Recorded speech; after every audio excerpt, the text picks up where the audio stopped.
Hamzah, majlis dengan penuh sukacitanya menjemput Dr. Adibah untuk menyampaikan ceramah beliau. Falyatafadhali mashkura Dr. Okey, Assalamualaikum warahmatullahi taala wabarakatuh. Rabbi syrahli sadri wa yassirli amri wahlul 'uqdatam min lisani yafqahu qawli. Okey, alhamdulillah. Bertuah kita malam ni dapat orang Mesir jadi MC kita. Ingatkan dah nak tatakallamu al-lughatul arabiyyah. Ha. Alhamdulillah, alhamdulillah. So insya-Allah malam ni kita ada 22 orang, 23 orang dekat sini dan insya-Allah saya akan cuba sepantas yang mungkin lah sebab malam agak limited dan insya-Allah kita cuba stop dalam pukul 10 lah, 10 suku So saya terus share saya punya slide saya. Okey, sekejap ya.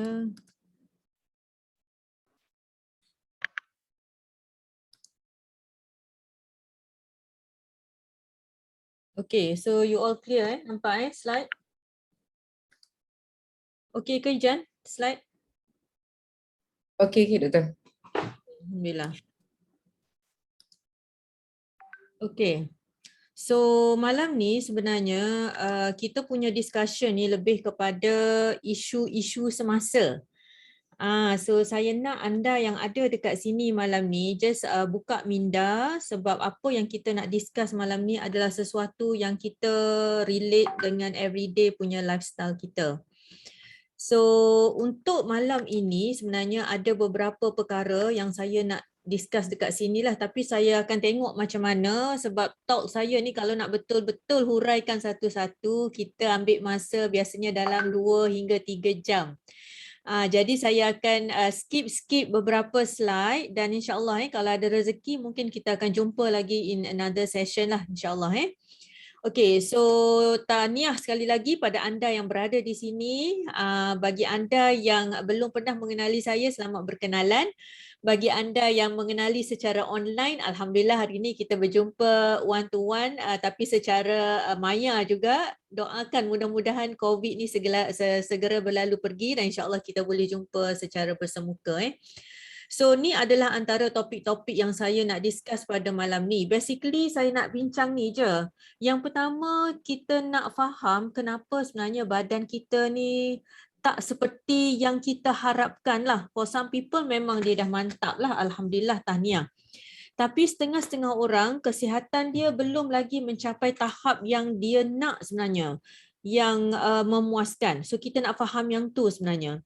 Yang kedua, saya akan discuss sikit tentang COVID, isu semasa yang berkait dengan immunity badan kita. Okey, yang ketiga, saya nak discuss juga tentang impact stres sebab tengok pada keadaan kita sekarang ni, stres ni agak memainkan peranan pada kesihatan kita. So saya akan sentuh sikit tentang impact stres dan saya akan kaitkan dengan beberapa penyakit-penyakit yang common Dan last kali kita akan discuss tentang solution lah macam mana untuk kita atasi. So kenapa sebenarnya kita sakit? So adakah sakit ni dia punya definisi dia the absence of disease. Ada orang kata sihat tu adalah the absence of disease kan.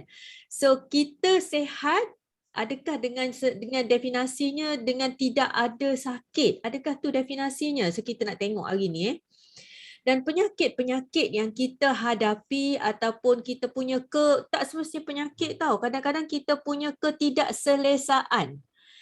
Cuba listkan satu-satu. Masing-masing ada kertas kan dekat depan tu. So cuba listkan satu-satu apa ketidakselesaan yang kita ada. Mungkin ada dalam gambar yang saya tunjuk ni. As simple as your nail. Cuba tengok kuku masing-masing. Kuku sepatutnya cantik, sepatutnya sihat, sepatutnya tumbuh dengan elok, isi dia dekat tepi ni bersih. Tapi for some people, disebabkan blood circulation yang tak elok, disebabkan oleh ada salur-salur darah kecil tersumbat, disebabkan oleh mungkin ada jangkitan kulat, so menyebabkan kuku kita tak sihat. Ada sebab dia. Mungkin ada yang ada masalah migraine, kita ada frozen shoulder, ni quite common frozen shoulder, masalah penghadaman. Dia bukan obvious masalah penghadaman tau. Kadang angin atas bawah semua keluar angin. Kembung bloated. Ataupun masalah epigastric pain, sakit dekat bahagian ulu hati. So ada banyak masalah yang kita rasa macam kita still tak settle lah. Ni masalah juga ni. Tiap bulan mesti nak beli baju baru, seluar baru, bukan apa, bukannya trendy tapi sebab tak muat. Ni masalah juga. Ataupun takut nak timbang. Penimbang ada tapi ya Allah takutnya nak menghadapi kemungkinan. Ni masalah juga ni. Kenapa berat badan naik dengan mendadak? Dok salahkan PKP. Ya Allah doktor, PKP inilah yang salah sebab tu berat saya naik. So tu adalah masalah juga. Cuba tengok mata masing-masing. Siapa yang ada cermin depan dia, cuba tengok mata masing-masing. Ada tak nampak biji-biji yang nampak pelik lah? Sama ada biji-biji lemak ke? Ataupun kadang kutil. Nampak tak kutil-kutil dia naik dekat tepi mata ni, keliling mata. So tu ada juga yang tak normal tu. Lutut ramai daripada kita dekat luar sana yang memang tak boleh nak solat dengan sempurna. Ada yang bagi tahu saya, doktor, saya dah lama dah tak boleh nak sujud. Dahi saya ni tak sujud lama dah doktor. Sedih sangat saya dengar. So ni adalah masalah yang common juga. Kulit satu lagi. Cuba tengok kulit masing-masing. Ni very extreme lah. Kalau yang kurang sikit mungkin sekadar dekat tangan. Dekat biji-biji dekat tangan. Tu adalah antara eczema, psoriasis yang kronik. So hari ni sebenarnya kita nak tengok sebenarnya apa yang kita perlu sebenarnya. Yang pertama, kita perlu ilmu yang betul. So cukup-cukuplah duk percaya dekat ilmu pakcik-pakcik Google. Pakcik-pakcik kita duk Google ambil nombor-nombor dekat batang pokok lah, semua macam-macam. Kita perlu ilmu yang betul. Kita perlukan role model. Kita nak somebody yang kita boleh follow, kita nak pembelajaran yang berterusan. Bukannya hot chicken shit, hangat-hangat tahi ayam. No, kita nak pembelajaran berterusan dan kita boleh istiqomah. Kita nak nasihat dari pakar dan profesional yang bertauliah, bukannya sekadar Dr. Google. Yang ni kita nak. Dan kita nak kumpulan sokongan yang membantu. Sebab bila kita ada kumpulan sokongan, kalau sekali-sekali kita hanyut ke laut, kita boleh sama-sama dapat tarik balik datang ke pantai. So that's why kita nak very good support group. So saya nak sentuh tentang mitos sikit je. Sebab apa? Sebab mitos ini adalah antara faktor yang menyebabkan impak kesihatan kita yang tak baik-baik ni. Saya ambil satu contoh lah mitos. Mitos you all pernah dengar. Tengok sekarang ni trending. Ni antara trending orang sekarang ni yang exercise ni.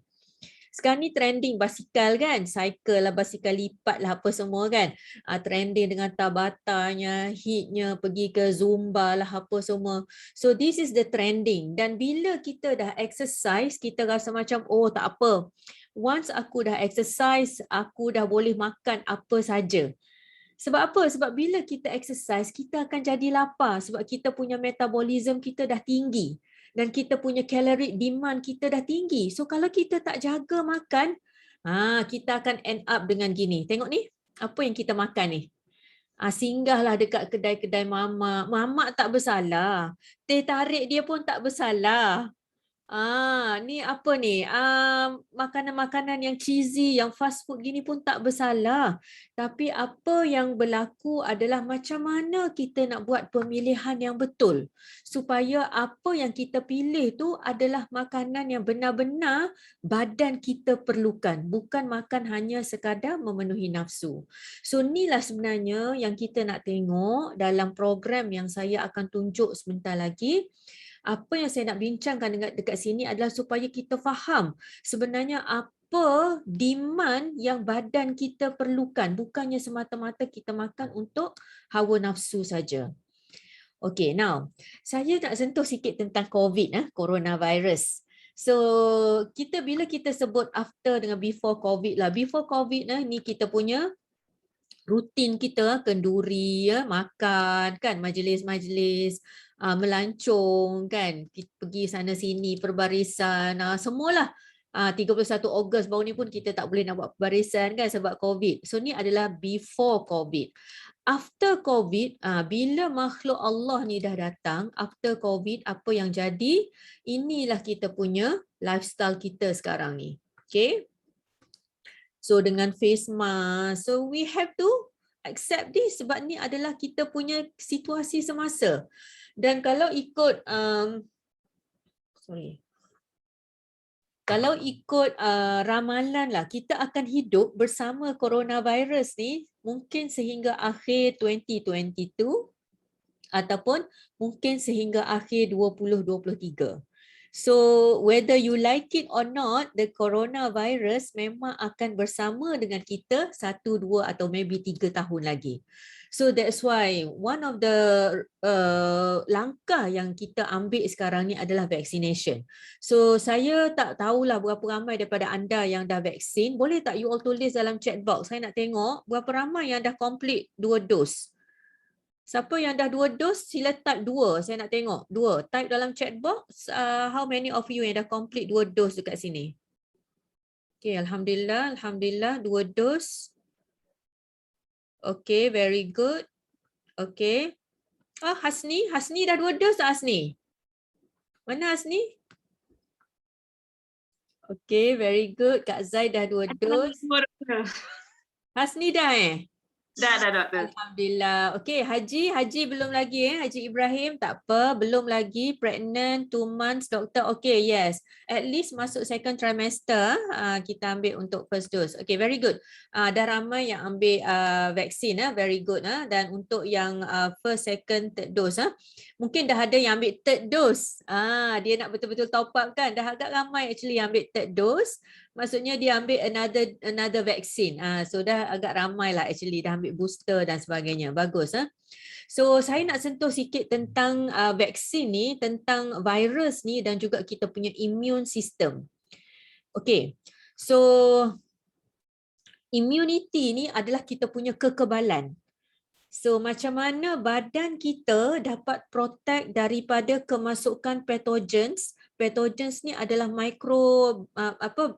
bakteria, virus, fungal, kulat. So semua tu adalah pathogen yang menyebabkan bahaya pada badan kita. So itu adalah immunity, kita punya kekebalan kita. So bila kita sebut immune system, orang duk sebut immune system kan. What is immune system? Immune system ni kita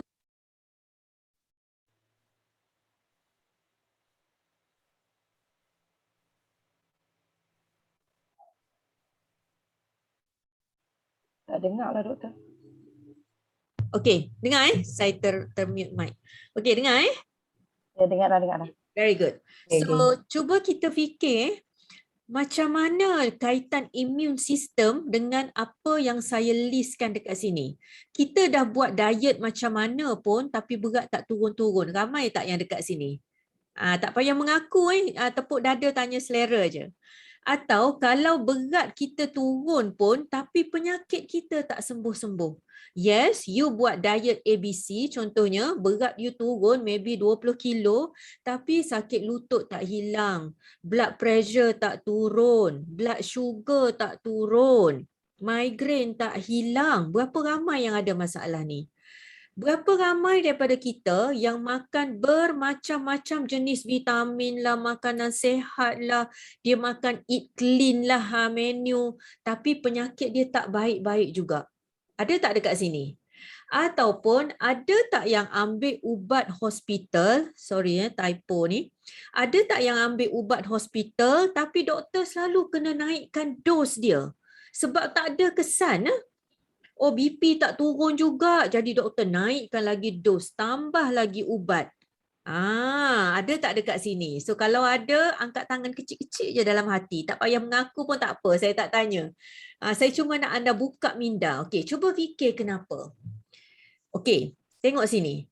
Dekat badan setiap orang daripada kita ni, usus ataupun sistem penghadaman kita mengawal 70% daripada kita punya immune system kita.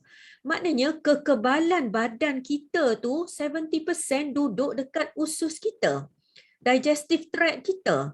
Dan itulah sebenarnya yang protect kita daripada osteoporosis, tulang cepat reput, masalah sakit sendi, arthritis, masalah obesity, masalah kencing manis, kanser, colitis, autoimmune, fibromyalgia, semua tu dikawal oleh 70% immune system yang duduk dekat usus kita. Ni kita punya digestive tract kita, usus kecil, usus besar, dia bersambung dengan perut sini, bersambung dengan esophagus, mulut dan sebagainya. So ni adalah digestive tract kita sampailah ke anus. So apa kaitannya? Saya nak anda tengok ni, dekat usus kita, dia ada bila kita buka keratan rentas usus, kita nampak bentuk ni. Macam kalau kita ada kapet tebal dekat rumah kita, dia macam tu dia punya permukaan dalam usus kita. Ataupun you all kan masa musim bulan Raya Haji Korban, masing-masing kan bersihkan usus lembu lah apa semua kan. Perasan tak? Itulah usus kita tu. Dalam dia ni gini. Dan dalam usus tu setiap vilai, kita panggil vilai ni. Ni adalah microvilai ya. So dia ada ni, nampak tak? Dia ada salur darah dia. Dekat luar bahagian usus tu dah ada salur darah dia, dah saraf salur darah. Tapi dekat dalam vilai, maknanya dekat dalam ni pun ada salur darah masing-masing, laktil dan sebagainya. So Masya Allah, betapa kalau anda semua tengok Allah punya kuasa buat kita punya tubuh tu, rasanya memang kita tak angkat kepala, sujud saja 24 jam 365 hari setahun. Sebab apa? Betapa besarnya kuasa Allah jadikan badan kita, tengok. So inilah kita punya struktur usus kita dalam perut kita. So makanan dia lalu ikut sini, ni adalah usus kita, nampak so ni bila kita tengok mikroskopik, elektronik mikroskopi tu kita nampak ni bentuk usus kita. So dekat sinilah berlakunya penyerapan makanan. Makanan lalu, situlah berlakunya penyerapan. So kenapa dia bentuk vilai macam gini? Sebab dia nak tambah jumlah luas permukaan, nak lagi banyak tindak balas enzim berlaku, dan vilai tu dia akan membentuk peristalsis. Dia akan bergerak gini. So usus kita yang bergerak-gerak tu dia disebabkan oleh vilai kita yang bergerak dan saraf pada usus tu. So that's why orang yang minta maaf saya bagi tahu diarrhea ataupun berak cair tu, yang diarrhea, yang selalu angin, disebabkan usus dia punya peristalsis dia tu laju sangat. Dan tu adalah ditentukan oleh kesihatan saraf, salur darah dan juga apa yang kita makan. Itulah masalah dia, kita nak belajar ni pemakanan ni. So fiber, gut bacteria, immune system, semua ni ada kaitan dia. Fiber yang kita makan, dia menentukan bakteria baik, bakteria jahat dekat usus kita. Bakteria baik, jahat inilah menentukan immune system kita. Dan inilah connection yang penting sekali dalam badan kita, iaitu sebanyak 70% of our immune system. So tadi yang saya tanya soalan dekat atas tu, kenapa dos ubat selalu kena tambah, kenapa kita dah makan banyak makanan sihat pun tak baik-baik juga, kenapa dah telan macam-macam jenis vitamin pun tak baik, kenapa berat tak turun-turun? Biasanya sebab usus kita masih belum mantap. So macam mana nak mantapkan usus kita? Kena mantapkan bakteria yang jaga gut dekat usus tu. Ada trillions of bacteria dekat usus. Dan macam mana kita nak bagi bakteria tu dapat berfungsi dengan baik? Apa yang kita suap dalam mulut kita. So what are the foods that you feed every day? You makan setiap hari, itulah sebenarnya yang menentukan bakteria baik berfungsi dalam badan kita. So ni adalah antara fungsi bakteria-bakteria baik dalam usus kita. Nama dia probiotik. Salah satunya dia akan kuatkan sistem imun kita.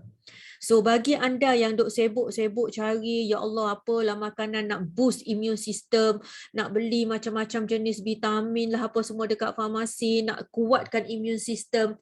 So kena tahu satu benda dulu.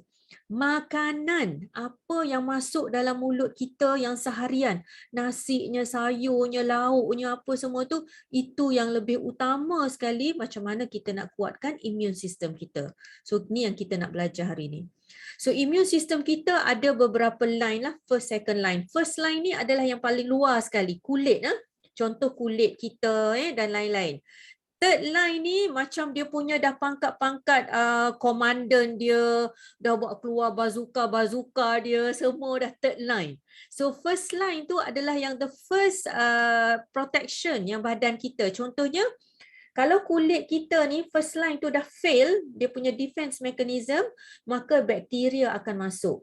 So bila bakteria masuk, dia akan menyebabkan infection lah, nanah apa semua. Nanah ni sebenarnya, nampak tak yang putih-putih nanah ni? Ni adalah askar-askar yang dah terkorban. Askar kita kan sel-sel darah putih. Okey, askar kita kan sel darah putih, neutrofil, makrofag, semua tu nama sel darah putih. So bila sel darah putih kita yang berperang nak lawan bakteria, virus dan sebagainya, ada yang terkorban, dan bila terkorban dia akan bentukkan sel-sel mati dan nanah. So ni adalah sistem pertahanan badan yang dah fail. Okay. So almost twice as many women. Kebanyakan wanita yang suffer masalah penghadaman ni. Yang ni saya nak tunjuk ni, 90% daripada serotonin dihasilkan daripada dekat intestine kita.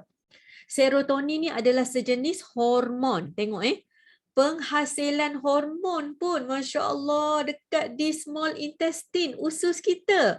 So siapa yang selalu masalah bad mood lah, siapa yang selalu masalah moody lah, asyik nak marah lah, ada anxiety lah, ada panic attack lah, biasanya ada benda tak settle dekat usus dia.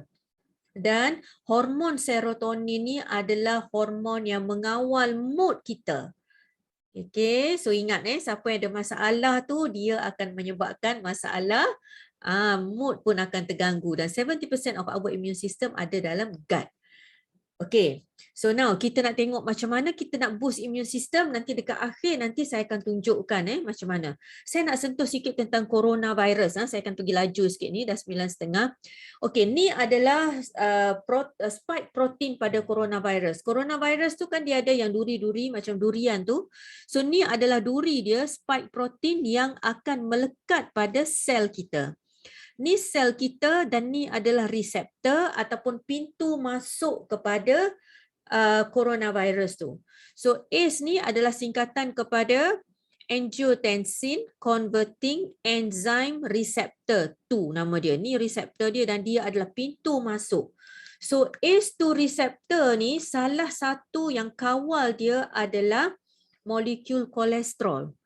So mereka yang ada masalah comorbidity, contohnya masalah kolesterol tinggi, kencing manis, darah tinggi, buah pinggang, masalah asma, masalah-masalah obesity, semua tu adalah sebagai pembuka pintu masuk yang boleh menyebabkan virus tu masuk dengan cepat ke dalam badan kita.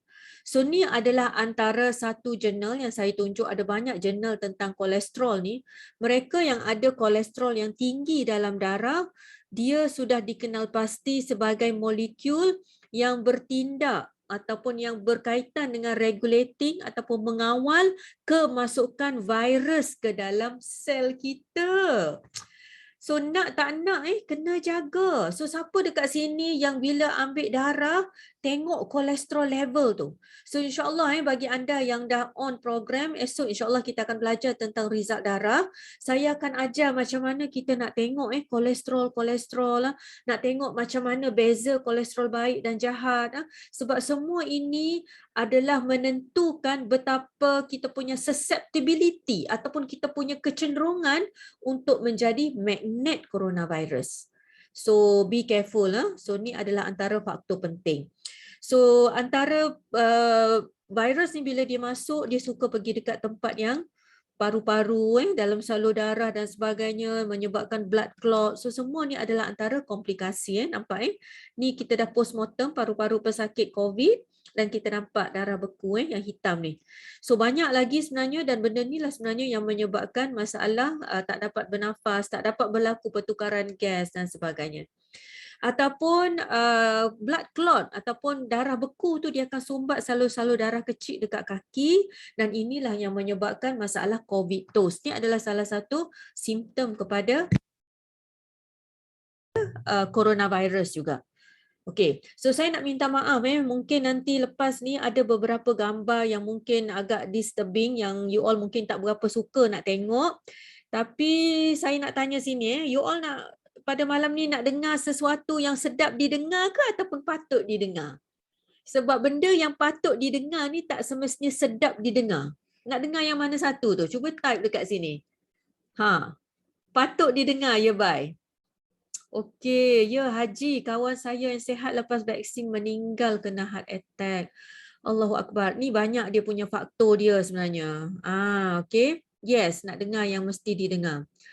So that's why saya kata nak tak nak memang kita kena terima not necessarily due to vaksin, bukan semestinya due to apa yang kita ambil, okey, tapi mungkin dalam badan kita dah ada inflammation. Kadang-kadang kita nampak orang yang sihat tapi kita tak tahu apa keradangan ataupun inflammation yang ada dalam badan. Okay, so this is the ending. So saya akan cerita lepas ni apa yang kita nak dengar ataupun apa yang kita sepatutnya dengar. Sebab kita mungkin tak nak dengar tahu berita-berita yang saya nak cakap lepas ni, tapi kita memang patut dengar sebab kita berada di alam realiti, bukan fantasi. So ni realiti ni realiti semasa ni. Okay, ni yang saya nak tanya ni, kenapa orang yang positif COVID dan kenapa ada orang positif, kenapa yang lain tidak, padahal exposure sama. Ramai orang dia keluar sama-sama tapi yang ni kena, yang ni tak kena. Kenapa? Kenapa ada orang positif COVID boleh sembuh dan kenapa ada yang tewas? Kenapa selepas vaksin pun juga masih dapat COVID dan kenapa yang lain sihat? Yang ni Ji saya nak bagi tahu tadi tu. Kenapa lepas vaksin pun masih dapat juga dan kenapa yang lain sihat? Adakah perlu ulang lagi pengambilan vaksin? Sampai bila kita nak bergantung pada vaksin? Saya bukan anti vaksin ke, saya bukan pro kepada mana-mana, tetapi saya just nak bagi tahu ni adalah antara benda-benda yang kita kena fikir. Takkanlah sampai bila kita nak bergantung pada vaksin. Yes, vaksin tu perlu supaya kita dapat herd immunity dan sebagainya. Tapi macam mana ni? Kita takkanlah nak bergantung pada tu semata-mata. Kita kena bergantung pada kesihatan diri kita sendiri. Sebab memang nak tak nak memang kita kena hidup bersama-sama COVID ni. So malam ni kita nak belajar macam mana kita nak mantapkan kekebalan atau immunity badan kita. Yang pertama sekali kita kena ada ilmu. Ilmu ni penting sebab saya rasa ramai daripada kita bukannya tak nak sihat. Betul tak? Semua orang nak sihat kan, tapi ilmu tu belum ada lagi. Ataupun kalau ada ilmu pun cuma macam jigsaw puzzle. Kita baca dekat sini sikit, sini sikit, sini sikit. Dia tak penuh, dia tak betul-betul mantap. Dan inilah yang kita nak sebenarnya, di mana kita ada dalam grup kita, grup hormon diet dan sebagainya. Kita ada ramai doktor-doktor pakar yang boleh bantu supaya kita boleh cantumkan jigsaw puzzle. Semua orang dah ada dah ilmu tu. Ilmu makanan sikit, ilmu tentang vaksin sikit, ilmu tentang lifestyle. Tapi kita nak satu panduan supaya kita boleh cantumkan semua knowledge kita ni, insya-Allah.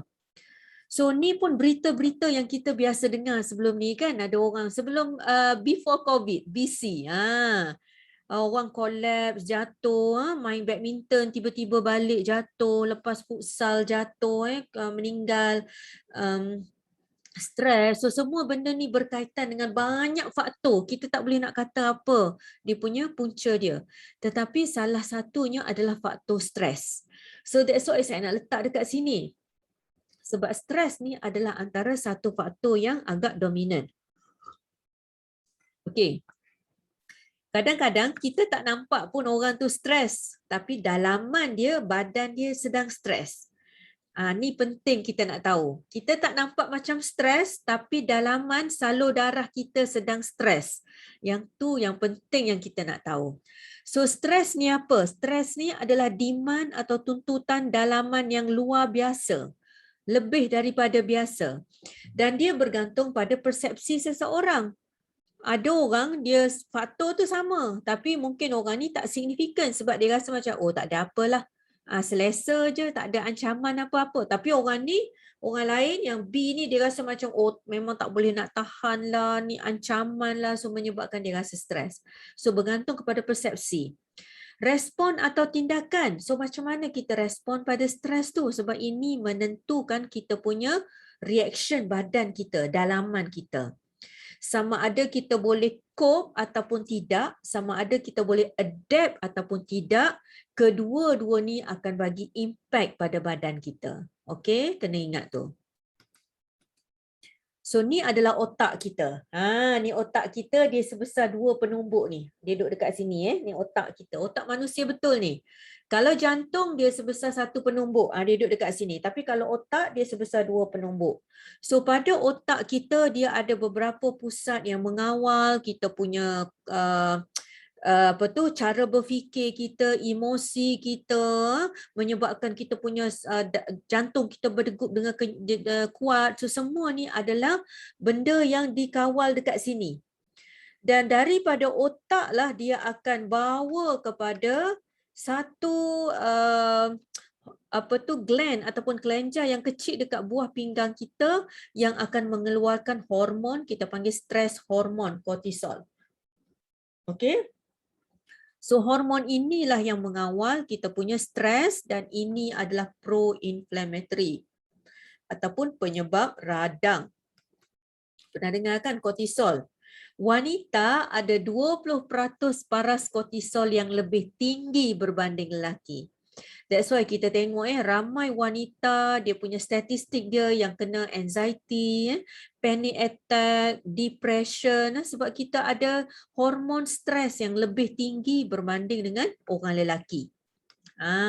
Okay. Banyak kes-kes kemurungan dan sebagainya di kalangan wanita sebab memang fisiologi badan kita pun hasilkan kortisol yang lebih banyak berbanding dengan lelaki. Okey, ni adalah kita punya track ataupun penghasilan daripada otak pergi ke kelenjar adrenal dekat buah pinggang ni dan daripada sinilah hasilnya hormon kortisol yang akan dibebaskan ke dalam darah dan daripada darah dia akan kawal semua organ-organ lain. So nampak tak? Hormon kortisol adalah hormon yang bila dihasilkan dengan tinggi dia akan suppress ataupun downkan immune system kita. So lepas ni dah tak nak stres-stres, happy-happy saja, barulah immune system kita akan up. That's why saya selalu cakap hormon-hormon keceriaan. Siapa yang dah dalam grup hormon diet dengan saya selalu tekankan pastikan hormon keceriaan anda tinggi. Sebab apa? Bila hormon keceriaan tinggi, dopamin, serotonin, endorfin, banyak lagi hormon-hormon keceriaan yang tinggi, dia akan menaikkan immune system kita. Okey, ni adalah tips macam mana untuk jaga badan kita. Okey. Next, saya sentuh tentang keradangan sebab ni adalah silent killer yang biasanya kita tak perasan. Dan keradangan ni dia berlaku secara senyap dalam badan kita hasil daripada kita punya daily lifestyle. Aktiviti kita seharian, apa yang kita makan, jadual tidur kita, kita punya bersosial, kita punya exposure pada toksin, semua itu akan merangsang keradangan ataupun api, bara api dalam badan kita. Dan bara api ataupun inflammation inilah yang menyebabkan banyak penyakit. Okey, so sepatutnya inflammation atau keradangan ni Allah Subhanahu Wa Taala dia jadikan supaya protect badan kita. Sebab bila kita dapat contohnya kecederaan contohnya splinter kena dekat kita. So acute inflammation akan berlaku. Ni mekanisme acute inflammation. Sel darah putih akan keluar, platelet akan tutup luka, lama kelamaan kulit kita akan heal. So ni adalah mekanisme acute inflammation. Tetapi apa jadi dalam badan kita kalau patogen atau bahan-bahan bahaya tu berterusan duduk dalam badan kita? Contohnya stres. Stres yang berterusan, kronik stres, tiap hari stres. So benda itu akan menyebabkan chronic inflammation. So chronic inflammation lah yang akan menyebabkan penyakit dalam badan kita, termasuklah kanser dan sebagainya. Okay, that is chronic inflammation. Okay, so saya just skip beberapa slide sebab saya nak terus pergi pada slide yang penting. Okay, satu lagi saya nak sentuh dekat sini. Ramai daripada kita yang tak gemuk pun sebenarnya. Cuba tengok orang sekeliling kita. Ramai yang slim je. Tak gemuk tetapi tengok perut buncit. Tengok perut macam mengandung 5 bulan. Sebab apa?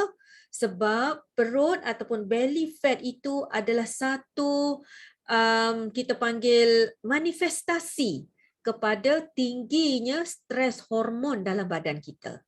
Kortisol yang tinggi, dia akan accumulate the fat around the belly area. Dan inilah yang menyebabkan banyak sangat masalah-masalah, contohnya insulin resistant, kencing manis dan sebagainya. So stres juga dia akan impact selain daripada masalah-masalah yang kita tahu, masalah stres yang disebabkan oleh stres ni, as simple as eczema. Siapa yang ada eczema ni adalah antara kaitannya dengan chronic stress. Ataupun mungkin dekat tangan-tangan, ada orang eczema lama tak baik dekat tangan. Especially lagi lah musim-musim COVID ni dengan kena sanitizer lah apa semua. So kalau silap sikit pakai hand sanitizer, terlebih alkohol ke apa semua, dia akan lagi menyebabkan flare up kita punya eczema. So ni adalah antara manifestation of stress di dalam badan kita. Ataupun kalau wanita tengok sometimes dekat bawah, dekat breast area boleh ada juga inflammation. Okey, kita panggil chronic eczema juga di bahagian sini, dan mungkin boleh superimpose ataupun ada fungal pula masuk. Contohnya kulat lah, boleh jadi chronic bacteria infection hanya disebabkan oleh eczema tadi tu. So ni adalah antara manifestasi stres juga dalam badan kita. So ingatlah, stres ada kaitan dengan chronic inflammation. So mungkin benda tu dah lama dalam badan kita, kita tak sedar. Sedar-sedar, dah naik eczema. Sedar-sedar, blood sugar dah tinggi melangit. Sedar-sedar, kolesterol dah tinggi dah. So tu adalah antara macam mana badan dia berkomunikasi dengan kita. Dia bagi tahu kita sebenarnya, ya Allah tolonglah Tuhan aku, tolonglah, dia minta tolong dengan kita. Dia ni dah sakit dekat dalam ni. Okey, so ni adalah antara manifestasi kesihatan kita yang kita kena ambil tahu. Ataupun penyakit-penyakit saluran darah. Okey, penyakit saluran darah contohnya LDL, lemak yang terlalu tinggi. Siapa yang suka sangat stres akan kumpulkan lemak ni. Stres juga akan menyebabkan berlakunya sel-sel darah merah yang tak normal. Okey, so insya-Allah esok kita akan belajar satu slot lagi macam mana kita nak tengok sel-sel darah kita yang normal atau tak normal, berapa bacaan dia. Kalau berlaku ketidaknormalan salur darah dekat otak, boleh pecah salur darah dekat otak, boleh berlaku stroke. Salur darah dekat kiri otak pecah ataupun clot dekat bahagian sini, dia boleh ke sebelah kanan akan stroke ataupun paralyzed. Kalau salur darah dekat jantung boleh menyebabkan sudden heart attack. Dekat buah pinggang boleh menyebabkan dapat dialysis, renal failure dan sebagainya. Dekat kaki pun boleh akan ada gangrene dan sebagainya. Tapi kalau lelaki, kalau salur darah yang dekat sini yang bermasalah, ini boleh menyebabkan masalah mati pucuk, mati sebelum mati. Okey, so semua benda ni ada kaitan dengan stres dan sebagainya. Okey, dan ini juga ada kaitan dengan masalah sistemik aterosklerosis ataupun masalah salur darah seluruh badan pun akan turut rosak. So erectile dysfunction, kalau lelaki masalah mati pucuk ni sebenarnya dia adalah satu petanda bahawa seluruh salur darah dalam badannya tu dah mungkin ada masalah, dan ini boleh bawa kepada serangan jantung dan sebagainya. Okay, be careful. Okay, saya nak sentuh tentang kanser sikit sebab ni adalah quite common di mana kita tengok sekarang ni. Kalau dululah penyakit-penyakit kanser, kencing manis, darah tinggi, gout, semua tu penyakit yang kita tengok pada orang yang berumur. Betul tak? orang 60, orang umur 70 kena penyakit-penyakit tu. Tapi sekarang ni kebanyakan penyakit tu kena kepada mereka yang masih muda. As early as 20s, 30s, dah ada yang kena kencing manis, hati yang berlemak. Sejak buat program HD ni saya jumpa beberapa pesakit yang baru darjah mungkin sekolah rendah, sekolah menengah. Ada seorang pasien kami tu dia baru, kalau tak silap saya darjah 3 ke darjah 4. Severely obese dan ada masalah fatty liver. Bila tengok dia punya blood result, lemak dekat hati dia tu, Masya Allah. Sedih saya. So benda-benda ni adalah quite common sekarang ni dan semua ni 90% adalah daripada pemakanan kita. So saya nak sentuh sikit tentang kanser. Kanser ni adalah antara penyakit kronik yang telah berlaku bukannya dalam masa 1-2 hari yang lepas. Tetapi dia punya biji benih kanser tu dah berlaku, dah mula berputik sejak 5, 8, 10 tahun yang lepas. Maknanya dah lama. Dan semua orang ada sel kanser tu. Cuma sel kanser kita tidur. Termasuklah saya. Saya pun ada. Anda semua pun ada. Cuma the benih sel kanser kita sedang dormant atau tidur. Dan bila kita onkan switch untuk hidupkan sel kanser tu, dia akan terbuka balik. So hari ni kita nak belajar macam mana kita nak kontrol switch ataupun kanser, switch sel yang mengawal sel kanser. Ataupun mungkin ada dekat sini yang dah ter-on switch sel kanser dia, kita nak belajar macam mana kita nak kawal supaya kita off balik switch tu ataupun kita kurangkan dia punya spreading dia. InsyaAllah kita boleh belajar. So ni adalah antara penyebab-penyebab kepada normal sel kita bertukar menjadi sel kanser. Okay, saya nak sentuh 1-2 causes dekat sini supaya kita nampak. So this is the switch yang saya sebut tadi dan 90% of the controller yang mengawal switch ni adalah pemakanan. So see how important the pemakanan is sebab ia mengawal kita punya sel-sel kanser. Dan ada banyak sangat paper ataupun kajian yang menunjukkan bahawa chronic stress sebenarnya merupakan on button kepada cancer development. Dan setengah kita tak sedar bahawa kita sedang dalam keadaan chronic stress. So kita kena tahu macam mana kita nak detect chronic stress kita tu sebelum dia bertukar jadi kanser. Ataupun kita nak belajar macam mana kita nak monitor supaya chronic stress kita tu kita boleh tone down. So ni penting, ilmu ni adalah penting supaya semua orang tahu. Okey, pertama sekali antara virus yang boleh menyebabkan kanser adalah HPV. Pernah dengar Human Papilloma Virus. Dan HPV ni dia sama ada dia boleh jadi full blown cancer, kanser yang penuh, ataupun mungkin dia bermula dengan, nampak tak ni macam ketuat ni, warts, kita panggil warts. Dan HPV, Human Papilloma Virus ni, okay, you all boleh tahu, boleh agak-agak boleh tahu tak HPV ni dia dijangkiti dengan cara mana?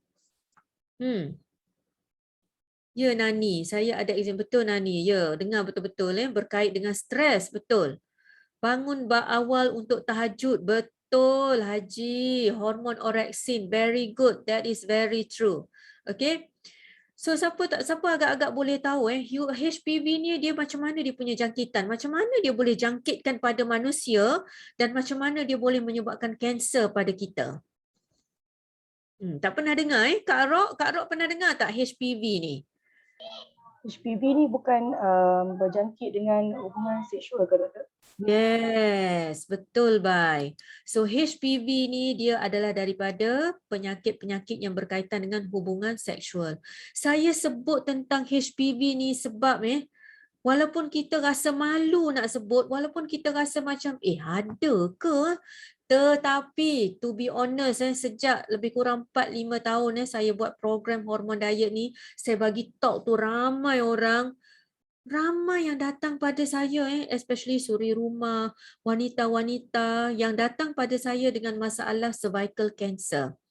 Dan bila dicek, bila kita tanya dari segi history dan sebagainya, didapati jangkitan HPV lah yang membawa kepada cervical cancer ataupun cancer cervix. So normal cervixnya adalah gini. Siapa yang cervix ni kan kalau siapa yang ada melahirkan anak, you all akan biasa dilatation 5 cm, 10 cm dan baby akan keluar. Ni adalah cervix. Dan bila dah cancer, ya Allah na'udzubillah min zalik, doakan mudah-mudahan kita tak dapat ni semua ni. Okey, dan dia sama ada cervical, oral, penile, vaginal, vulva, anal ni semua adalah daripada jangkitan daripada HPV, daripada infection ni. Okey. Dan pap smear bagi anda yang sudah kahwin, yang sudah 30, 35, 40 ke atas, yang dah kahwin, yang belum lagi buat pap smear, kena buat sekali. Pap smear, mammogram adalah antara important investigation that you have to do. Okay, if you are 35 and above.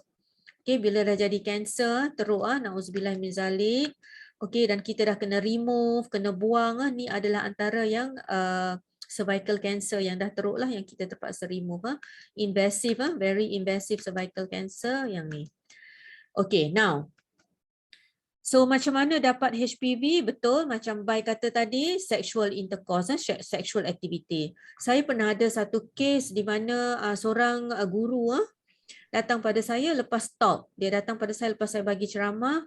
Dia bagi tahu, kata, doktor, saya ada masalah ni doktor. Saya rasa macam saya kena ambil counselling, dia kata. Saya tanya kenapa, dia ada masalah pendarahan yang tak normal, dia kata, dan bila tanya, rupanya memang ada risiko daripada suami dia.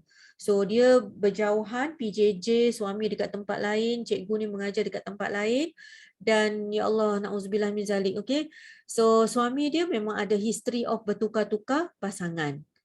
So bila kita dah, saya tak go through the detail lah dia punya history, sebab saya terus refer kepada pada doktor yang involve gynecology. Saya refer untuk further investigation, treatment, dan alhamdulillah sekarang ni kita dah buat, kita dah remove apa semua, dan cikgu tu alhamdulillah dah sihat seperti biasa. So benda-benda ni jangan pandang ringan sebab kena tahu, sebab benda-benda ni agak common dalam masyarakat sekarang ni. So throat cancer yang tadi, yang anal warts apa semua tu adalah daripada masalah oral sex dan sebagainya. Okay, ni adalah na'udzubillah benda-benda akhir zaman gini.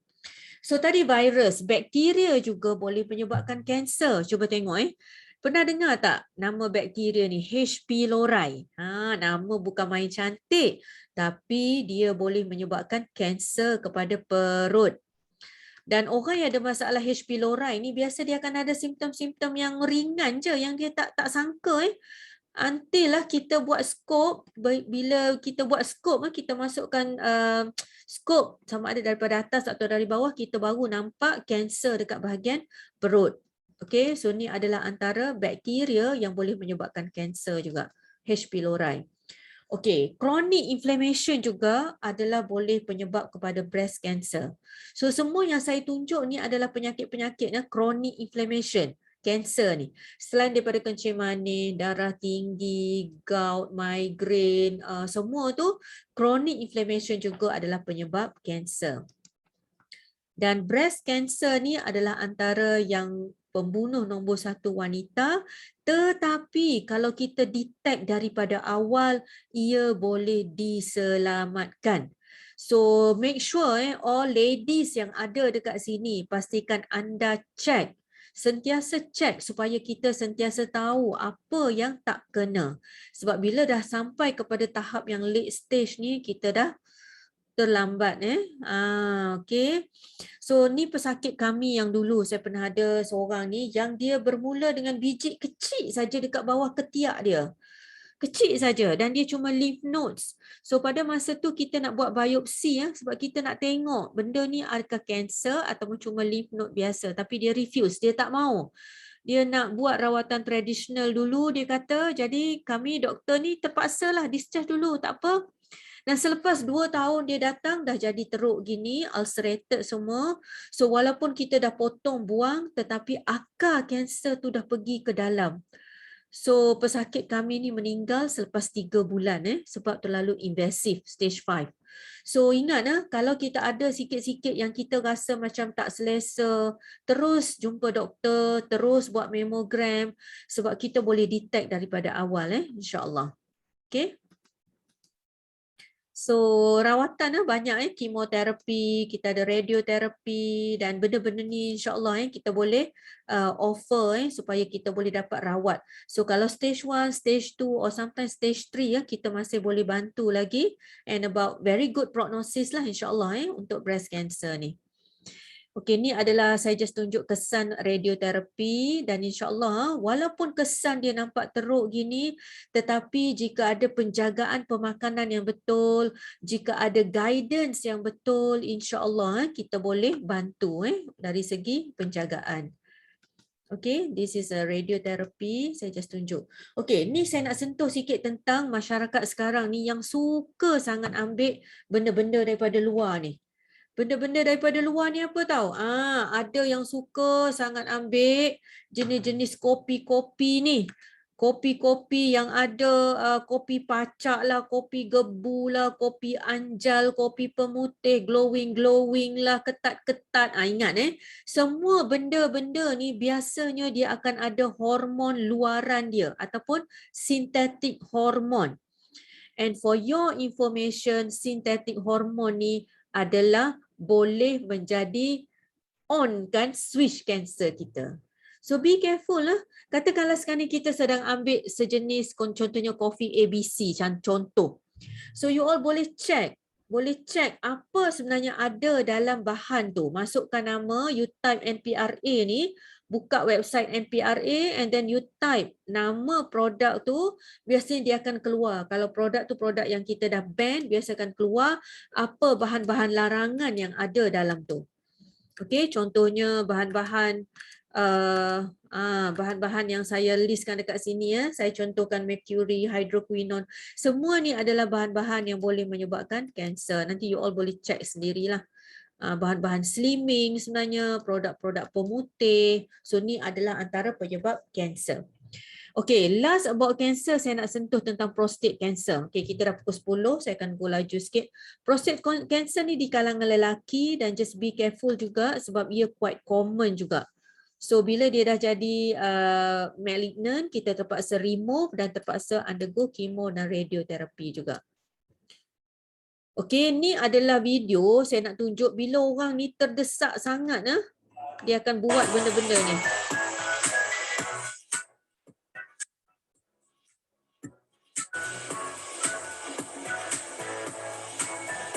Okey, ni adalah operation di mana orang yang terdesak nak shortcut. Okey, liposuction, abdominoplasty. Okey, tengok.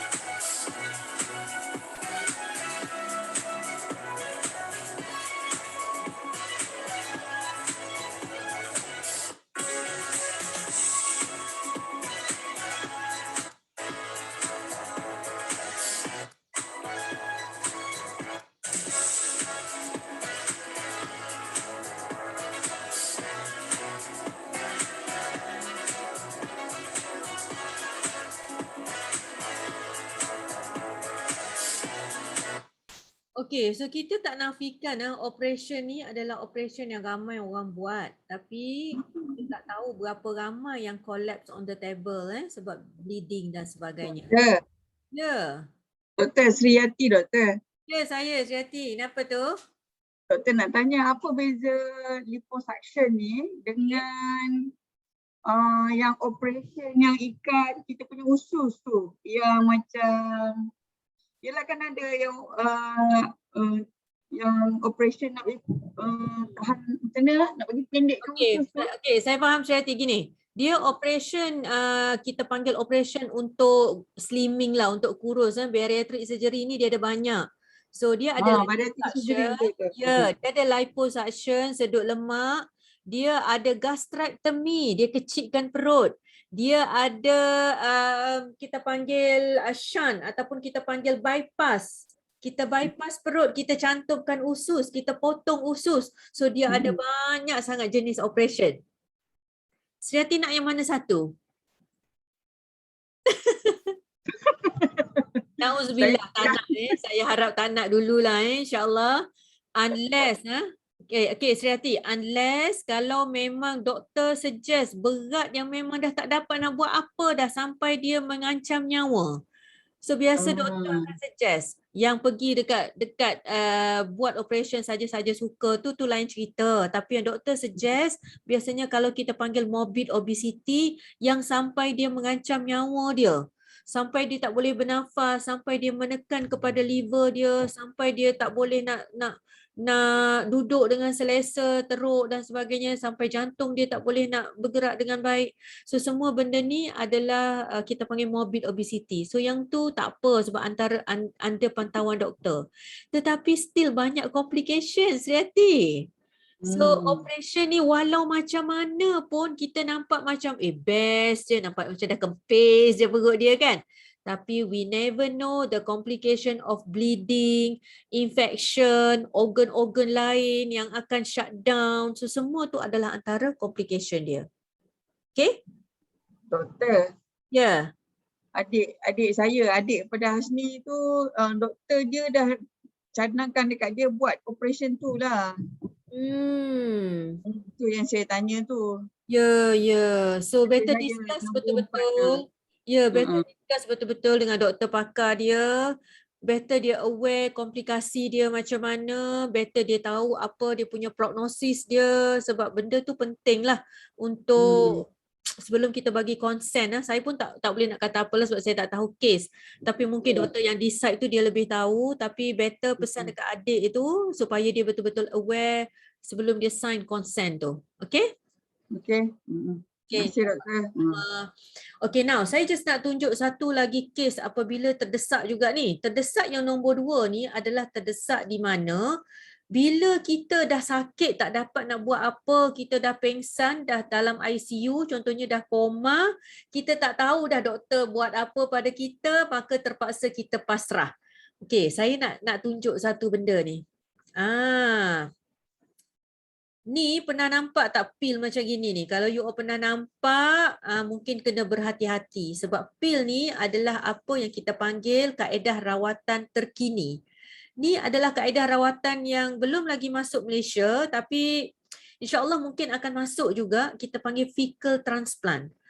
Dan as the name goes, anda faham, fecal tu adalah najis, di mana kita transplant masuk ke dalam badan kita. So ni adalah kaedah rawatan yang dah ada di banyak negara-negara Europe, di banyak negara-negara Australia, UK dan sebagainya, di mana dia ambil najis daripada orang yang sihat masuk ke dalam orang yang sakit supaya orang yang sakit tu dapat bakteria baik yang akan bagi kesihatan terbaik pada dia. Ya Allahu Akbar, macam-macam manusia buat. This is the shit, what you call as najis. Dia ambil di mana dalam najis ni ada bakteria baik yang banyak daripada orang yang sihat. Contohnya orang yang obese dengan orang yang slim. So doktor akan ambil microbiome daripada orang yang slim, masukkan ke dalam orang yang obese, lama kelamaan orang yang obese ni akan slim. Okay, ni adalah rawatan yang terkini yang dibuat. Okay, banyak lagi penyakit-penyakit lain lah yang dia buat dengan cara kaedah rawatan ni. Dan saya tak nak sampai kita terdesak, kita tak tahu apa yang kita dapat, yang kita makan, tapi kita terpaksa juga ambil at that time. Okay.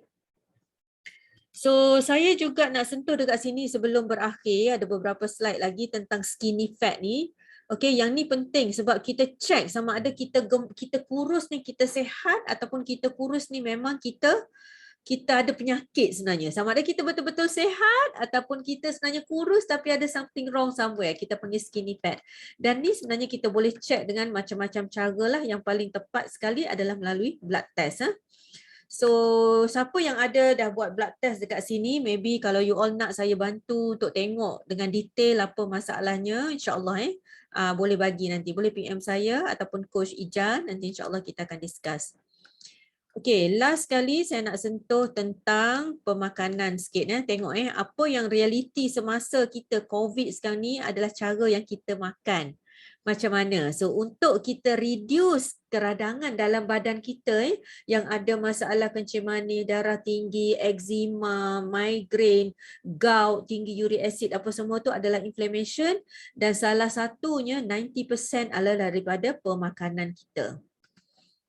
Okay, dan ini yang kita akan belajar dengan lebih detail lagi. For those of you yang interested to know more about hormone diet ataupun program yang kita buat, kita akan belajar tentang makanan yang akan menyebabkan dan akan melawan inflammation dalam badan kita. Kita kena tahu yang ni dengan detail. What are the foods that pro-inflammation and anti-inflammation? Yang ni, once you all buat program, kita akan belajar dengan lebih detail lagi. Anti-inflammation and pro-inflammation punya makanan. So, salah satu yang biasa sangat dalam masyarakat kita adalah gula. Semua orang suka dengan gula. And you have to remember, gula is not only the gula putih atas sudu kita tu. Kadang-kadang gula yang tersembunyi tu yang banyak. Hidden sugar. Where can you find the hidden sugar?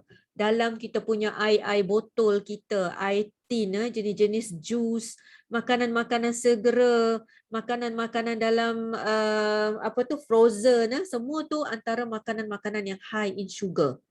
Okay? Contoh-contoh, ni adalah makanan yang hidden sugar dia tinggi, yang tapi kadang-kadang kita ignore sebab dia sedap. Okay? Dan kita akan belajar juga, kalori ni sebenarnya dia tak menentukan sama ada kita selamat ataupun tak diet kita tu. Sebab sometimes kalori tu dah cantik dah. Okay, tetapi apa sebenarnya bahan dalam kalori tu? Contohnya kita makan 300 kalori, katakanlah diet kita tu diet 1300 kalori sehari. So 300 kalori tu kota kita makan kek. Okay, cantik dah. Tapi apa beza kalau kota 300 kalori tu kita ambil yang ni? So yang ni cuma gula semata. Tapi yang ni dia akan ada fiber dia, ada vitamins dia, antioksidan dia, minerals dia dan sebagainya.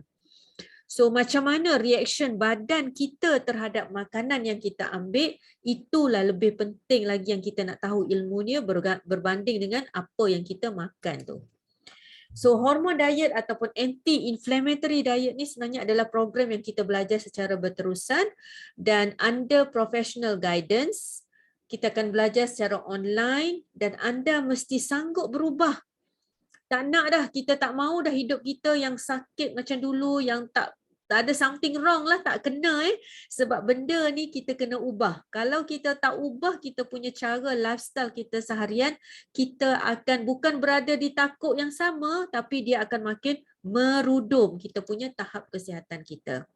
So our team ada pakar, saya sendiri fisiologis, ada pakar-pakar lain, surgeon, physician, microbiologist, pakar mata, pakar penyakit, psychiatrist pun ada, dentist, semua kita ada dalam kita punya tim kita, insya-Allah. Dan saya tunjukkan juga contoh-contoh makanan.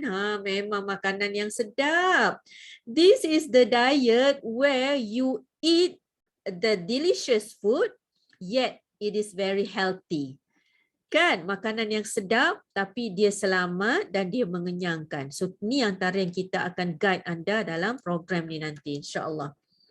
So saya just share beberapa daripada mereka yang dah berjaya. Saya just glance through lah sebab kita dah 10 suku. Saya dah nak stop. Nanti mungkin you all ada soalan. Kolesterol pun dah turun. Very good. Kalau you all nak detail slide pun boleh. Saya boleh bagi. Kalau anda nak tengok testimoni ni, boleh tanya Coach Ijan nanti. Masalah thyroid, masalah berat badan, frozen shoulder, okay, yang dah hilang cyst. Ni adalah patient Dr. Rahma, masalah cyst, and then selepas program, alhamdulillah cyst dia dah hilang. Okay, masalah kuku banyak and adik ni masalah obesity di kalangan kanak-kanak ramai juga. Anxiety, masalah berat badan, psoriasis, this is very bad psoriasis sampai tak naik rambut dia, botak. Wajah cikgu ni dia mula-mula dia nak turunkan berat badan saja, tapi alhamdulillah bonus dia dapat skin yang cantik. Okey, alhamdulillah. Eczema, okey, saya tunjuk eczema. Dan saya sendiri juga, okey, daripada masalah berat badan yang kronik, daripada masalah kencing manis, darah tinggi, saya sendiri borderline kencing manis, borderline darah tinggi, kolesterol saya pun borderline, masalah obesity, saya 70 kilos. Masa saya 70 kilo ni, saya tengok patient dekat ward saya advise patient saya dekat ward puan kena turunkan berat badan. Saya cakap dekat patient saya. Pesakit saya tengok saya atas bawah. Dia kata doktor ni mabuk ketum ke apa ni? Sebab dia sendiri pun gemuk. Saya sendiri masa ni. Dan pada masa dulu saya tak ada gambar whole picture sebab saya ada masalah inferiority complex. Sebab saya besar, saya pair, saya besar dekat bahagian bawah. So saya malu nak bergambar. Dan Alhamdulillah bila jaga betul-betul pemakanan dan sebagainya, saya dapat Alhamdulillah blood result saya Alhamdulillah semua dah normal, LDL dan sebagainya, dan berat pun Alhamdulillah dah turun about 20 kilos lah sampai sekarang ni insyaAllah. So pilihan di tangan kita masing-masing, dan talk saya pada hari ini cuma superficial saja bagi anda yang berminat. Sila kontak saya ataupun boleh kontak Coach Ijah dan insyaAllah kita akan boleh discuss dengan lebih detail lagi. Saya rasa tu saja. Saya akan habiskan talk saya ni dengan satu video yang last ni, and then saya terus serahkan kepada MC. Okay? Untuk sesi QA maybe.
Okay, so tu saja. Saya serahkan balik kepada MC. Okay, bye. Kita nak buka sesi Q&A tu kan doktor? Boleh. Okay. So sama ada yang hadiri talk malam ni untuk type di chat pun boleh ataupun nak direct dengan doktor, silakan. Kejap, saya tengok dalam box ada tak yang tanya soalan? Nur Hasni, saya pun doktor dah suruh potong usus tapi selepas berapa lama saya tak jadi potong usus. Alhamdulillah, Alhamdulillah Hasni. Okay, bye. Mak kerja dengan tentera, ramai tentera yang nak sambung khidmat buat pembedahan potong usus. Allah, sebab nak kena kurus. Tunjuk hormon diet lah, bye. Jangan dah potong lah doktor. Ramai dah potong dah, Masya Allah. Memang drastik lah sebab mesti kan tentera dia pencin muda kan. Dalam beberapa tahun khidmat je, so dia orang kena pencin. Kalau nak sambung khidmat kena BMI below berapa? Below 18 ke? Below berapa tu BMI dia. So memang drastik lah daripada elok-elok cekal-cekal jadi berdok-kedok habis muka dia. Allahu Rabbi. Tapi dia macam orang tua.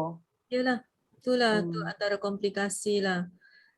Balloon Farini tanya how about balloon? Yes. Okay, ada kita panggil balloon punya treatment untuk masalah berat badan ni juga. Biasanya kita akan inflate the balloon. Kita masukkan sama ada 1 atau 2 biji balloon, depends pada berapa kecil kita nak penuhkan perut tu. Perut kita, dia konsep balloon ni, dia akan masukkan balloon yang belum diinflate, balloon yang masih kecut tu. Macam kondom tu kan. So dia akan masukkan melalui mulut, dia akan teruskan ke dalam perut. So bila sampai ke dalam perut, dia akan kembangkan, dia akan masuk angin. So balloon tu akan kembang dalam perut kita. Jadi perut kita penuh. Dia jadi kenyang. Kenyang dan dia orang Kelantan kata kenyang sokmo-sokmo. Sebab apa? Sebab dia dah tak nak rasa makan dah, dia dah penuh. Tapi sampai bila? Sampai bila saya nak tanya? Sebab nafsu kita masih nak makan sebenarnya. That's why program hormon diet ni kita bagi anda makan dengan kenyang dan dengan puas hati. So salah satu komplikasi juga balloon tu Farini, dia boleh pecah. Pecah dalam perut, mungkin ada dia punya silikon ke apa semua yang terkeluar, wallahualam, dan itu juga boleh jadi komplikasi juga. Okay. Okey Fiza, Alhamdulillah dulu saya radio tak burn kulit. Allah izinkan asbab semua. Ya, Alhamdulillah Fiza. Fiza ada dekat sini ke? Fiza ada lagi sini? Ada doktor. Fiza. Okey, Fiza boleh ambil masa 1-2 minit cerita sikit tak? Macam mana perjalanan Fiza bila dapat tahu ada masalah breast cancer dulu dan macam mana Fiza lalui dengan hormon diet ni? Boleh share sikit, mungkin sahabat-sahabat kita sini nak dengar. Okey, insyaAllah. Okey, saya Fiza Rahim. Saya didiagnose breast cancer stage 3C semasa umur going to 30 lah. Semasa tu saya mengandung baby berusia, baby saya berusia 14 minggu dalam perut. So, doktor minta saya untuk start chemo as soon as possible lah. Sebab sel kanser saya tu sangat agresif dan dia tak nak apa-apa. Kalau boleh dia kata kita nak cuba selamatkan mak dulu, dia kata macam tu. So doktor minta terminate lah the pregnancy tu. Dan tapi saya minta doktor, saya cakap tak apa, kita cuba dulu. Masa tu saya memang sangat menjaga pemakanan. Saya ubah corak pemakanan saya. Saya banyak ambil buah-buahan, saya sayuran, dan saya juga ambil nasi tapi bukan nasi, saya tukar. Dan totally memang saya tukar lifestyle. Jangan stres-stres, masa itulah saya start, daripada itulah saya dengan pemakanan yang baik, baby dalam perut membesar dengan baik, side effect of chemo pun sangat minimum. Sampai masa tu saya ingat ramai doktor-doktor pelatih datang dekat saya untuk dia study. So then masa tu doktor radio pun dia kata I'm very surprised sebab kulit you tak terbakar, dan memang tak terbakar, tak melecet, memang tak terbakar. Sampai sekarang pun cantik kulit saya. So kawan-kawan pun tanya. So masa tu saya cakap please change your lifestyle, kan banyaklah kena berubah sebenarnya, kena mujahadah sebenarnya dalam pemakanan terutama dan lifestyle sebenarnya, insya-Allah. Dan hormon diet antara yang insya-Allah anda akan bertemu kebaikan lah dengan izin Allah. Alhamdulillah. Terima kasih doktor. Sama.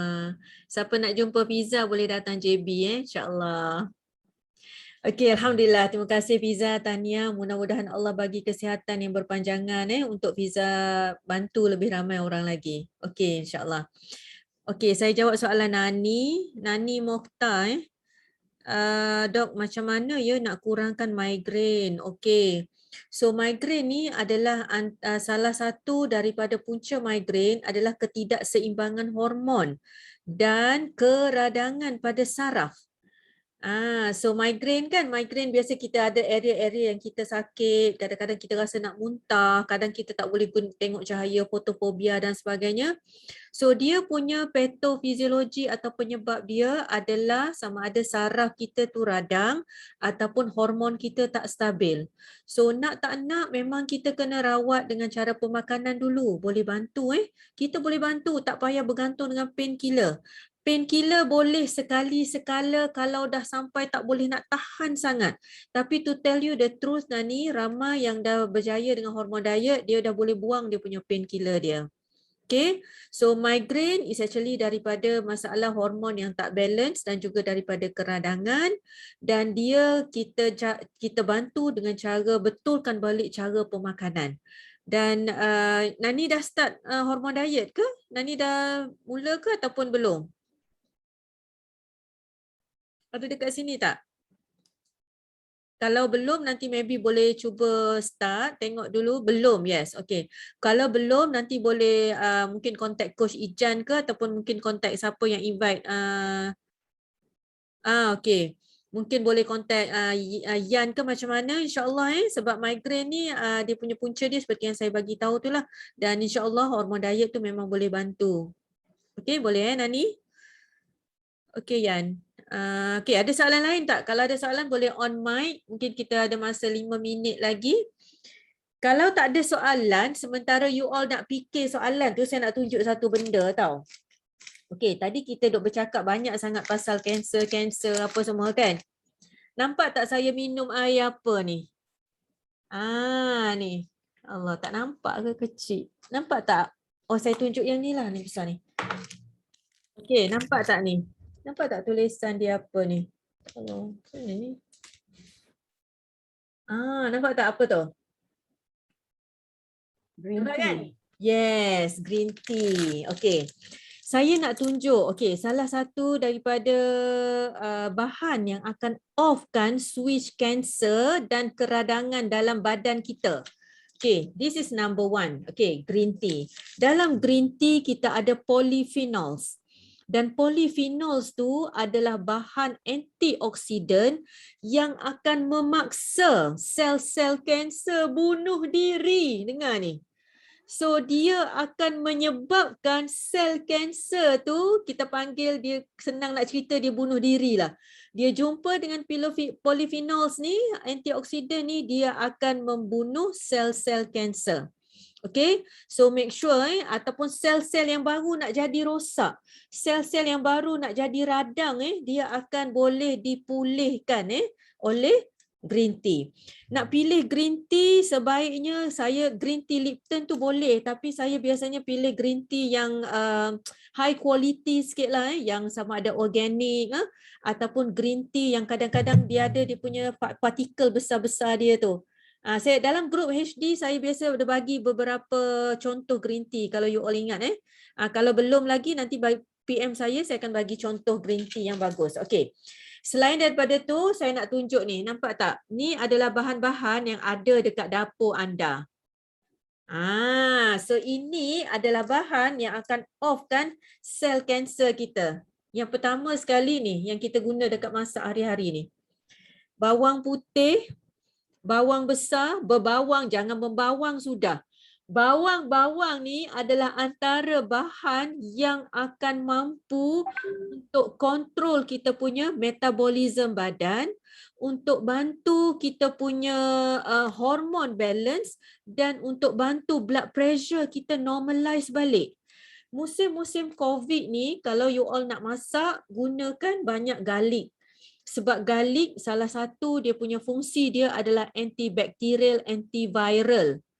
Okey, tetapi setengah-setengah orang dia ada masalah usus dia yang allergic dengan garlic. So tolong dengar bahasa badan masing-masing. Ada orang yang dia ambil bawang putih, dia jadi masalah angin yang terlalu berlebihan dekat usus. So kurangkan sikit. Tapi kalau orang yang memang boleh makan bawang putih ni, dia bakar ke, dia makan mentah ke, that is very good. Sebab bawang putih, dia akan bantu untuk bunuh kuman dan sebagainya.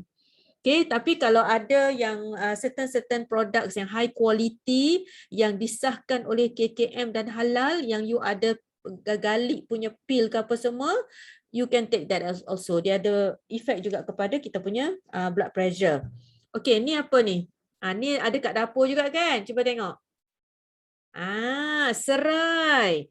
Siapa nak tidur malam selain daripada jus malam tu kita boleh letak juga sekali-sekala serai.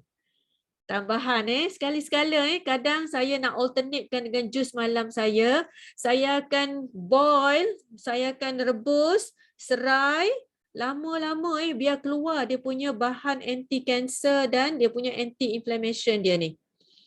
Okey? Serai. Ini nampak? Ni juga ada kat dapur kita kan? Siapa yang suka makan pedas tu very good, very high antioxidant. Okay, cili. Siapa yang tak tahan pedas tu tak apa. Tapi siapa yang suka makan pedas, this is one of the best antioxidant. Dia punya pigment dia ni. Okay. Okay, tomato. Especially tomato cherry nampak tomato ataupun tomato biasa. Tomato sama ada kalau kita makan fresh tomato ni, kita akan dapat a lot of vitamin C, vitamin E semualah. Tetapi bila kita simmer ataupun kita panaskan sikit tomato kita hancur-hancurkan, kita panaskan sikit lebih kurang dalam 10 minit ke, kita akan dapat antioksidan nama dia lycopene daripada ni tomato. Okey, lycopene ni apa fungsi dia? Apa fungsi dia, Bai? Ingat tak? Apa fungsi lycopene daripada tomato ni? Tak ingat Okey, especially untuk orang lelaki. Okey, kajian yang ditunjukkan orang lelaki kalau dia ambil lebih kurang 1 cup 1 cup tomatos yang kita hancurkan dan kita simmerkan sekejap buat sos tomato sendiri tu, dia akan protect daripada prostate cancer, especially. Untuk lelaki dia prostate. Tetapi untuk wanita, dia akan protect daripada kebanyakan jenis kanser-kanser reproduktif juga. Contohnya rahim, breast, okey, yang tu bagus. Okey? Ingat Tapi kalau siapa yang nak dia punya vitamin effects dia, make sure dia makan yang fresh. Okay, makan yang fresh, very good for skin, kulit yang ada eczema dan sebagainya, bagus ambil. Okay Jun, ada yang kata minum air rebusan kunyit hidup sebagai antioksidan. Yes, betul. Saya ada kunyit ni Jun, tak sempat nak tunjuk lagi. Dah tanya soalan. Okay, ni Jun. Kunyit, dia ada curcumin dia ni, phytonutrients dia iaitu antioksidan dan anti-cancer. So malam biasanya, ni baru nak tunjuk dia dah tanya dah soalan, bagus. Saya biasanya kadang-kadang saya akan rebus saya punya serai, saya akan potongkan slices kunyit ni. Okey, rebus selama dalam lebih kurang 30 minit ke 40 minit ke. Kemudian saya akan tapis, saya akan simpan air dia tu buat minum every day. Okey, that is a very good anti-cancer. Okey, untuk air kunyit. Okey, very good. Okey, next. Halia. Okay, very good juga untuk anti-inflammatory and then bagus sangat untuk digestion. Siapa yang selalu ada masalah bloating, kembung lah, sebu lah, kentut lah, apa semua masalah tu, bagi makan air halia. Jangan banyak sangat halia kalau untuk buat air ataupun untuk buat jus, pilih halia muda. Okay, ni halia tua untuk masak. Halia muda dia yellowish, dia warna dia cerah sikit. Ni halia tua, warna dia gelap. Halia tua lebih kepada untuk masak. Nak masuk dalam masakan, sup apa semua. Okay, and then last sekali lemon lah. Lemon, limau kasturi, limau nipis. Yang tu bagus sangat, very high in vitamin C. Make sure kalau nak extra benefit, ambil dengan kulit-kulit dia. Tapi pastikan organik. So kalau bukan yang organik, jangan ambil lah kulit dia sebab nanti dia akan ada banyak racun dia apa semua tu. So saya kalau time-time yang kita ada extra budget ke apa semua, saya advisekan beli yang organik sebab even dalam jus pagi pun, dalam antioksidan jus tu, bila kita blend dengan sekali kulit dia, kita grade sama ada kita grade, kita apa benda dia tu kan, kita grade tu kita ambil dia punya kulit dia ni, kita letak dalam kita punya jus AO tu, sedap sangat. You kena try. Dan biasanya lemon ni juga katakan bila kita perah, kalau kita tak guna yang organik, kita perah je. Ataupun kita kopekkan, kita masukkan isi dia. Tapi saya biasanya, saya potong slice gini, saya akan perah, lepas tu saya akan ambil yang lepas perah tu, saya sapu dekat muka. So siapa yang ada jeragat, dekat sini, sapukan dekat muka, sapukan dekat sini, jangan kena mata pedih. Sapukan dekat area wrinkle kita, kan sini kita ada wrinkle dekat tepi-tepi ni. Jeragat especially dia akan ada whitening effect yang natural, glowing. Tapi jangan tenyeh. Jangan ngonyok tenyeh nanti dia luka sebab dia acidic. So je sapu lembut-lembut je. Buat every morning sikit-sikit, lama-lama dia akan improve kita punya hyperpigmentation dekat muka. Okay, so insyaAllah. Okay, Nani. Yes, pizza. Betul. Air serai masuk pudina and lemon. Very good. Fiza pun. Fiza Rahim. Betul. Betul Fiza. Dari mula kanser saya mandi guna lemon atau limau nipis. Perah mandi air dan kulit buat sapu kat badan. Very good. Siapa yang memang tanam lemon dekat rumah dia, yang memang ada berbakul-bakul limau nipis lemon, you all bagus mandi dengan lemon. Saya cakap ni sebab orang nak jimat kan, mahal kan, this animal, this very expensive, you know. So kalau siapa yang memang ada banyak lemon, dia tanam limau lah apa semua, potong, letak dalam bathtub tu ke, dekat tempat berendam tu, jacuzzi ke, siapa yang ada, mandi. Sebab dia boleh masuk ikut pores kita. Dia terus pergi dekat salur darah. Ya Allah, jadi Cleopatra lah semua lepas ni. Cantik belaka. Okay? Okay, Nani. Sekejap. Soalan last rasanya Nani ni. Teh Sena tu okey tak? Okey, Nani. Teh Sena ni saya advise kalau you all nak guna, pastikan guna yang produk yang memang ada kelulusan KKM dan berkualiti. Sebab saya ada few cases yang ambil teh Sena and then dia ada very severe diarrhea. Dia ada diarrhea yang teruk sampai kena masuk ICU sebab BP dia drop, very teruk diarrhea dia. So kalau nak ambil teh Sena, kena pilih yang betul-betul lah. Memang very good teh Sena ni, ada antioksidan dan sebagainya.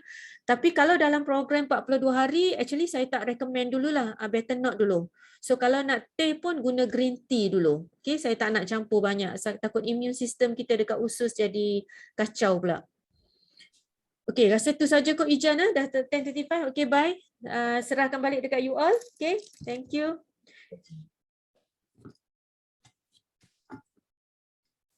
Tak payahlah kot. No, because I've been thinking that I'm going to invite nak panggil Siti Umairah. Dia cakap buat dia punya testimonial bit yang about dia sakit kepala sebelum nak tidur kena makan ubat semua tu. Silakan. Boleh je. Okay, Doktor. Saya minta maaf saya tak on camera sebab muka memang mengantuk sebab nak dengar talk doktor. Saya vaksin hari ni memang effect dia kot. Okay, tak apa. Hari ni saya tidur sama. Okay, Siti nak share sikit lah pasal testimoni dua kesan yang sangat perubahan dalam semenjak Siti HD ni adalah dari segi migraine, iaitu sakit kepala dengan sembelit. Okay, suara lain tak berapa okey. terputus-putus. Putus sikit. Mana? Tak adalah Siti. Pergi cari line dulu. Siti. Line okey. Okey ke doktor? Boleh dengar suara? Okey, bolehlah. Boleh. Okey, Siti nak share lah yang kesan atau perubahan yang Siti nampak, yang Siti alami. NHD ni ada dua kesan yang besar lah dalam yang Siti alami, iaitu dari segi migraine, sakit kepala. Siti share sikit lah sebab ada yang tanya kan pasal migraine kan. Kan, pelik. Suara? Putus-putus sikit.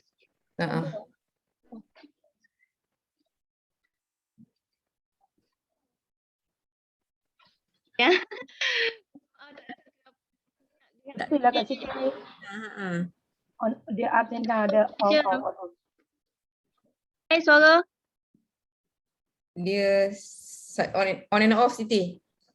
Alah. Okay. Okay, Mak Siti nak share lah dari segi macam migraine kan. Okay, sebelum Siti join HD ni, memang Siti memang teruk lah migraine. Memang sakit di bahagian kepala. Macam pakar ni memang banyak lah Siti pergi jumpa pakar pakar otak pun pernah pergi jumpa. Tapi doktor kata tak ada apa, dia buat MRI pun memang sakit setiap hari. Sampai mengganggu macam kadang nak pergi kerja, bangun apa semua mengganggu. Kira macam tak buat macam mana dah ubat memang gila. Memang sentiasa Siti standby dalam handbag. Memang yang telah teman hidup Siti. Lepas tu last Siti pergi dapat rawatan dekat hospital, jumpa pakar neuro, dia bagi ubat migraine lah. Dia bagi ada ubat migraine.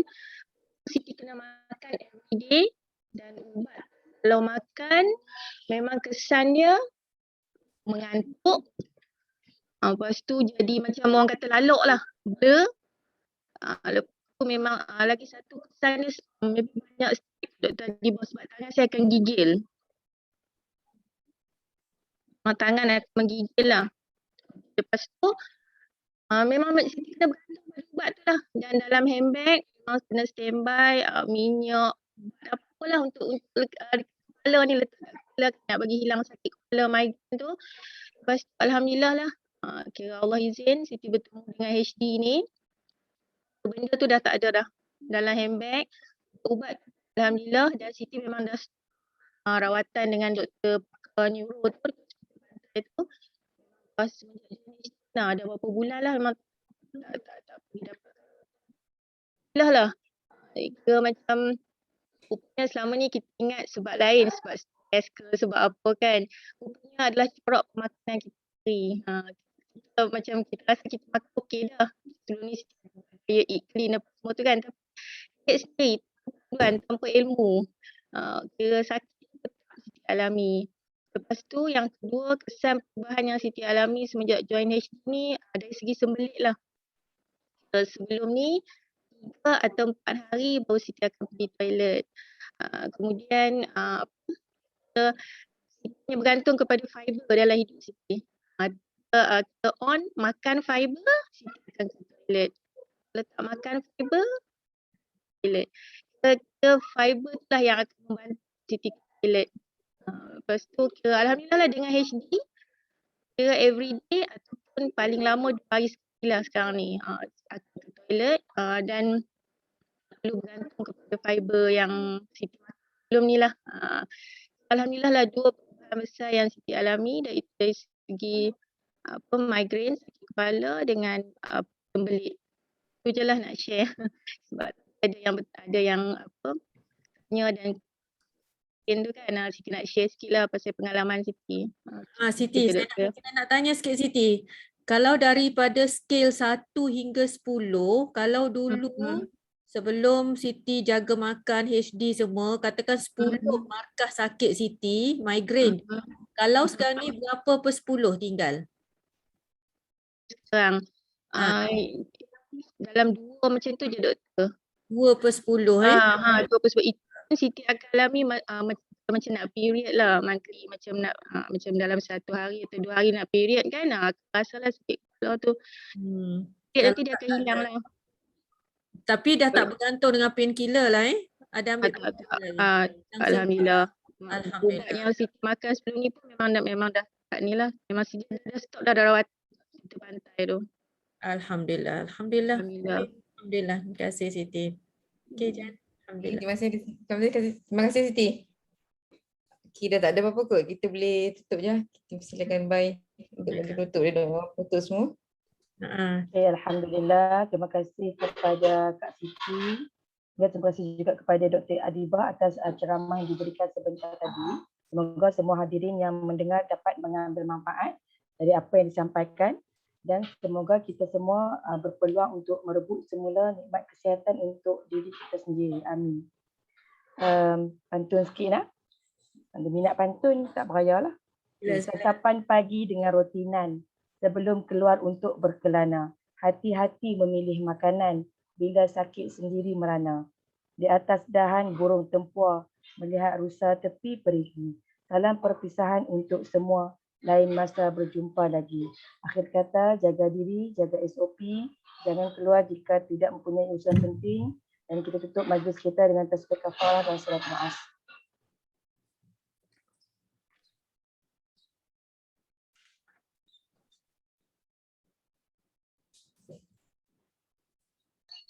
Sekian, Assalamualaikum warahmatullahi wabarakatuh dan terima kasih. Waalaikumsalam. Waalaikumsalam. Terima kasih, kasih Dok. doktor. Terima kasih semua. Bye. Baik.